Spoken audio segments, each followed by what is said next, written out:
Hello busy people, welcome back to my channel. ఈరోజు నేను ఒక మంచి హెల్తీ అండ్ క్విక్ రెసిపీ చూపించేసాను, వచ్చేయండి. ఇక్కడ నేను చూపించిన కప్పుతో 3 కప్స్ ఆఫ్ నువ్వులు తీసుకున్నాను. వీటిని మంచిగా లో ఫ్లేమ్లోనే రోస్ట్ చేసి పక్కన పెట్టేసుకున్నాను. ఈ 3 కప్స్ ఆఫ్ నువ్వులకి నేను 3/4 కప్ ఆఫ్ బెల్లం తీసుకున్నా. బెల్లం పొడిలాగా ఉండేది. 2 యాలక్కీలు తీసుకున్నా. ఫస్ట్ నువ్వులని ఒక్కసారి అలా మిక్సీ పట్టేసుకొని దాంట్లోకి మళ్ళీ బెల్లం అండ్ యాలక్కీ వేసుకొని మిక్సీ పట్టేసుకోవాలి. అప్పుడు ఈ బెల్లం నువ్వులు అనేవి బాగా మిక్స్ అవుతాయి అండ్ మనకు ఉంటకు కూడా వచ్చేస్తుంది. అందుకోసమని మళ్ళీ నేను మిక్సీ పట్టుకుంటున్నాను. ఇలాగా మిక్సీ పట్టేసి అంతా ఈ పొడిని అంతటిని మనం ఇంకా పక్కన ప్లేట్లోకి వేసేసుకుందాం. చూస్తున్నారు కదా, మిక్సీ పట్టాక మనకి ఇలాగ చూడండి ఉంటకు వచ్చేస్తా ఉంది.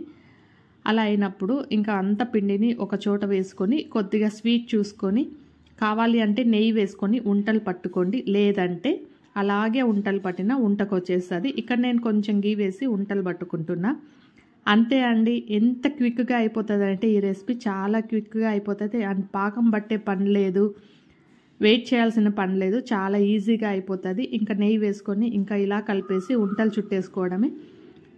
అండ్ నువ్వుల గురించి అందరికీ తెలుసు కదండి, కాల్షియం అండ్ మెగ్నీషియం రిచ్ అన్నమాట. అందుకనే నువ్వుల లడ్డు రోజుకొకటి తిన్నామంటే ఈ లోపాలన్నీ మన శరీరంలో నుంచి తొలగిపోతాయి. అందుకే తప్పకుండా ఈ రెసిపీ ట్రై చేయండి. అండ్ ఎలా వచ్చిందో నాకు కామెంట్ కూడా చేయండి. ఆగండి, అసలు ఏంటి లైక్ చేయకుండా వెళ్ళిపోతున్నారు? ప్లీజ్ సబ్స్క్రైబ్ చేసి లైక్ చేయండి. Thank you.